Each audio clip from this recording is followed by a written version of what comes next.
Quel regard vous portez sur la vente face aux effets du Covid depuis plus d'1 an? Mon regard sur la vente après cette pandémie, il est finalement très optimiste. Ça nous a fait réaliser que les entreprises étaient peut-être un peu défaillantes sur le sujet de la vente et notamment des vendeurs. Ça a tout simplement pointé le fait que vendre n'était pas un métier qui s'improvise et par ailleurs qu'on ne peut pas se réveiller un matin avec un pipe commercial, un écosystème commercial qui soit vide.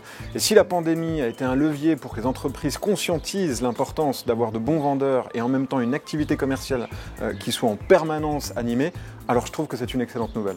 Comment la pandémie bouscule les stratégies de vente selon vous?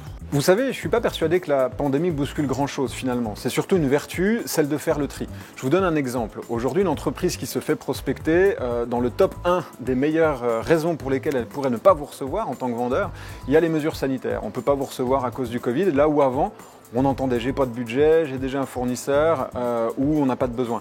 Donc je crois que tout simplement ça nous rappelle à quel point on doit être bon et faire les choses avec conviction, passion pour le client. Et c'est ça que j'aime dans cette opportunité que représente la pandémie, c'est de revenir à ces fondamentaux-là. Ça fait un peu de tri et c'est pas plus mal non plus. Pour faire vivre un écosystème commercial, quels seraient vos conseils?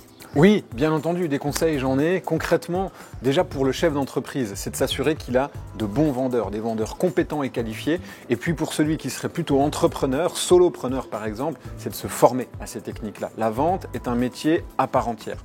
Ensuite, concernant l'écosystème commercial, le faire vivre pour ne pas se réveiller à la prochaine pandémie un matin avec un écosystème qui est à l'arrêt. C'est prospecter en permanence, s'intéresser, être curieux, être sincèrement curieux au regard des personnes que l'on rencontre, faire du réseautage bien évidemment, et puis avoir une activité commerciale telle que je la résume d'ailleurs dans un article que vous retrouverez ici, qui soit homogène et en permanence en mouvement.